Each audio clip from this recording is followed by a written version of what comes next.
As you can see, there's a 2016 Audi Q3 right behind me. We're going to do a quick review of the vehicle. There's some things that I actually love about the vehicle. There's some things that I dislike about the vehicle. The things that I dislike about the vehicle are enough to warrant me not buying this vehicle. So when you look overall, it's a vehicle that is actually graded out very nicely by most of your publications. Very nice lines. Audi's actually done a very good job with its forward progression, the look of it in that regard. So when you actually look at the vehicle, this is when it comes in that compact SUV market. Now this one just so happens to be equipped with, I think, what they call a technology package, which is going to include your navigation, your rear view camera, and also you have the blind spot assist. But definitely watch out with this vehicle because it can get quite pricey once you actually add those features. And of course we know with Audi, their leases can run they can be very high, and at the same time they don't actually give you many things to help to bring that price down in the way of discounts or rebates or things of that nature. So when you begin to look overall, some of the things that I actually love about it is the forward progressive look that it actually has. I love the way that they do their paint with the metallic flakes.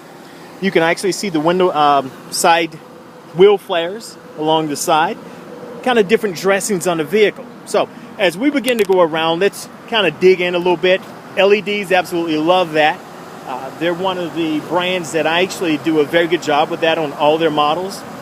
When you look at the front of the vehicle, you can actually take a look at some of the things I don't like. So when you look at some of the items here, such as the material that it's made out of, and you can touch it, you can knock, you can feel.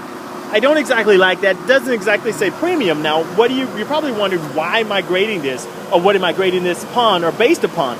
It is actually some of your other vehicles in this market that you begin to look at that actually does a much better job. Now keep in mind, this is a luxury model, so you are paying a premium. They do a much better job with incorporating a more expensive look to go along with that. Sorry for the hesitation there. It's actually saying my battery's within 5%, but we'll go ahead and finish up. So one of the things I'm actually going to do, love the look of the wheels as we're going around to the door to pop the hood. The wheels actually are very nice, 19-inch. I love the look, I love the finish, I love the bigger wheel on this vehicle. Actually gives it more of a sporty look. So if I actually go in, I'm going to pop the hood, which is located along the side here. First thing you're actually going to be able to pick up from the hood is, once I open it up, is the sound of the engine. Now, there's a little bit of a click there that you may have associated with Toyota from the probably 80s, 90s, but four-cylinder. That's one thing I cannot not knock about Audi, is they do a very good job with the performance of their vehicles, especially on the four-cylinder mark. Now, when you get up like an A7, you're paying over 50, you're paying over 70,000. Can be a bit sluggish if you're going with just a basic A7. But on the A3 and the Q3, they do a very nice job with acceleration, especially if you're actually in regular drive or even if you're in sport mode. Matter of fact, I think it's just as aggressive in regular drive than it is in sport mode.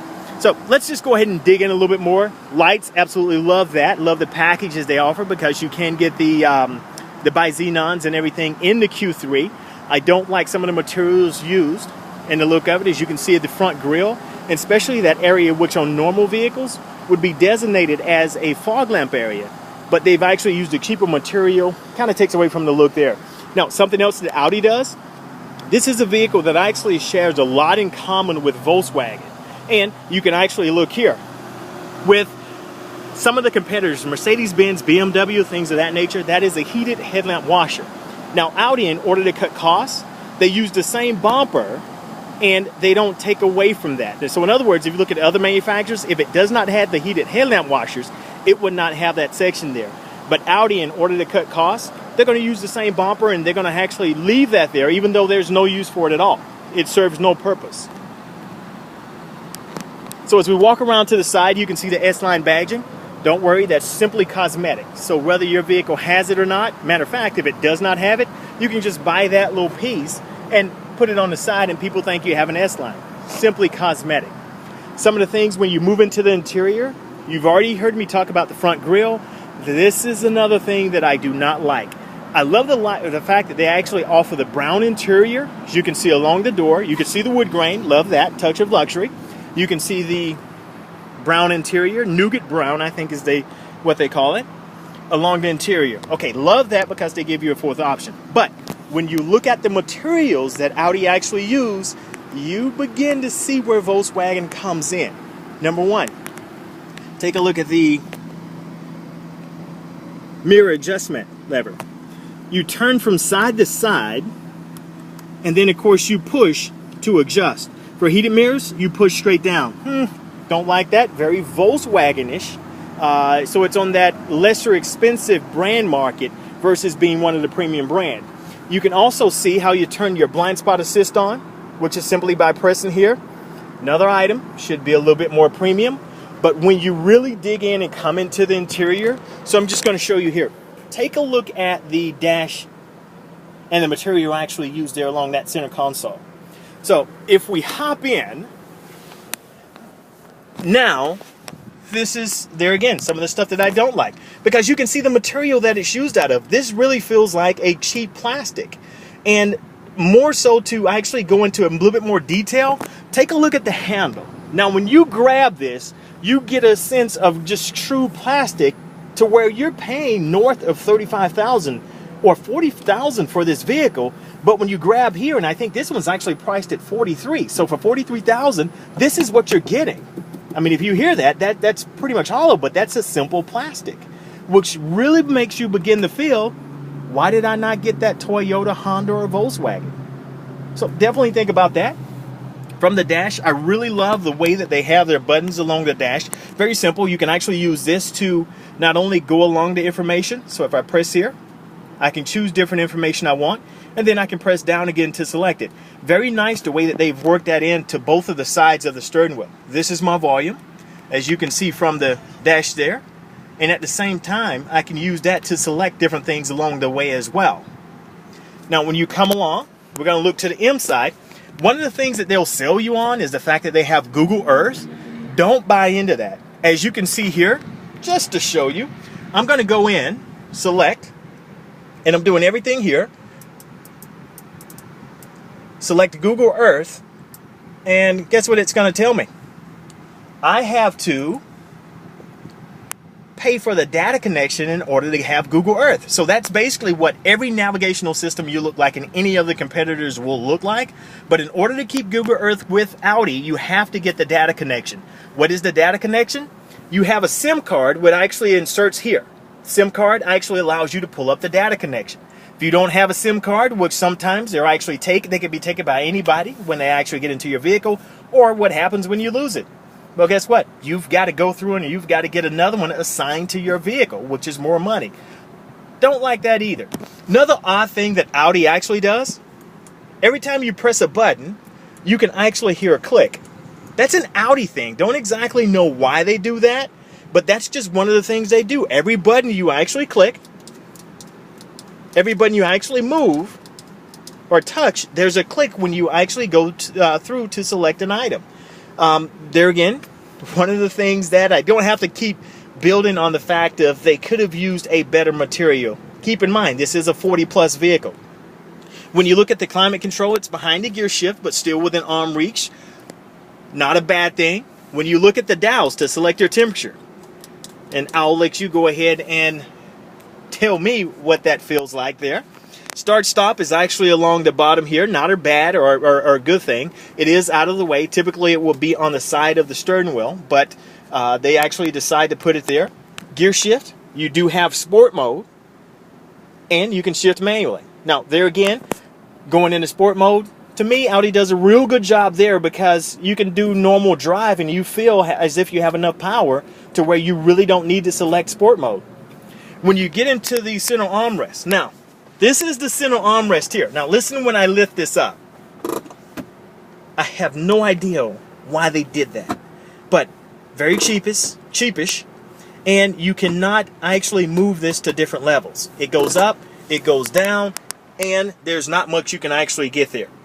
One of the things that a lot of clients are actually pissed about when you're inserting or connecting your phone, yep, you've got to buy some additional wires because chances are you don't have that connection. So just a couple of simple pluses there. Now, one good thing about the vehicle, you do get the panoramic sunroof, which is very nice. They do a very nice job with that. Watch it on some of their vehicles because their sales advisors will tell you they do not share anything in common with Volkswagen, but they have the turn shift knob for the sunroof, which is, there again, Volkswagen. Volkswagen is number one for that, where you just take the knob and turn it to the destination of how open you want the sunroof. When you get into the back seat, now that's where I sit. I'm not sitting excessively back. I'm sitting where the National Transportation Highway and Safety says I should sit. But when I actually hop in, 5'10", 216, this would be rather uncomfortable because, as you can see here, that person's all the way, they're basically in my lap. So I cannot move my knees together because of the edges of the seat. But while I'm back here, take a look at the net they have in the back. You judge premium or not. Headrests. Headrests do not move back or forth for comfort. They go up or down. And to adjust, you just take and pull down, so you don't have to worry about the button on the side here. Premium or not. I'll let you be the judge from here. So when you actually move out, you have the same adjustments in the back seat as far as the headrest, but to actually lay forward, you just pull the lever on the side, and then that lays the seat back and forward. If you move into your center armrest, take it and fold down here. As you can tell, that's pretty tough. Now, take a look at this. Because the adjustment, or the headrest, the center armrest came apart in the seat there, I could not get it open, so I've got to dig back to get this part out of the seat in order to adjust that. But there's your cup holders. That's going to leak all over your seat and all over your legs. Premium or not. They do have a little section here, little compartment. You can store different items.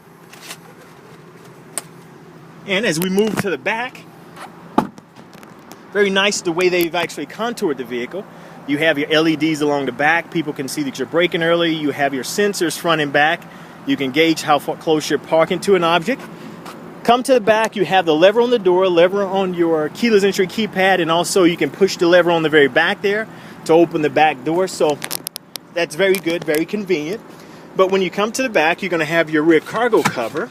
Just to give you a sense of space here, notice how the back of the vehicle is contoured inside? It slopes downward. That takes away from your storage because you're putting items up in the head area of the people in the back seat. That's very unsafe, especially during an emergency stop. Now, in the back, I've got a gym bag. I've got 2 containers of protein in their bag, and then I got another carry bag. So if I'm traveling in this vehicle and it's me and 3 other people, not only can that be uncomfortable for your rear passenger, but you may or may not have room for storage, especially if I was traveling by plane to where my luggage would be larger. So very compact in the very back. Even though it looks like you have a lot of room down low here, you really lose that because you can't extend it up top because of the way the vehicle is contoured. Just a couple things to keep in mind when you're looking at Audi. Now, if you clean your own vehicle, you're really going to hate Audi. Why? Because they have no drain areas. Mercedes does a real good job of that, where everything is set up in design to where the vehicle can drain properly. If you're washing a vehicle, this vehicle will not, because your drain areas, it could seep along any of these areas. And one area I really hate when keeping the vehicle clean is along the back here, because you've got to wash all this in addition to washing the outside. Now imagine what that looks like if you park up under a tree, or if you're not the type person to actually wash in the creases. That could get pretty nasty. As you can see right here, even though your outside's clean, when you open up your rear trunk, you've got a lot of gunk that's sitting in the creases of the vehicle. They really didn't think that through, and you will hate to wash this vehicle.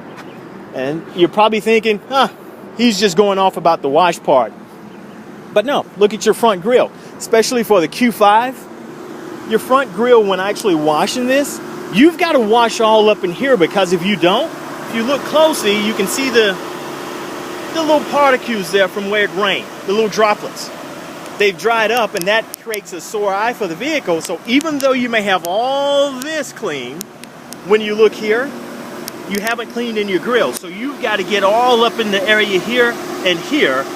You're really going to hate the vehicle. Really put the time aside to actually wash it, because it's generally going to take that additional 30 minutes to do the grill, to do the inside of every crease of the vehicle. Definitely some things to think about. I think there's some pluses, but at the same time, if you're paying north of 43, there's a lot of things that say this may not be the vehicle for you. If you love it, that's great. Take the time to put the extra things into it, and you'll be able to overcome the things on the inside, which I think cheapens the vehicle. Otherwise, enjoy your drive. But if you're paying over $40, there's a lot of other options out there that may be better suited for the amount of money you're paying.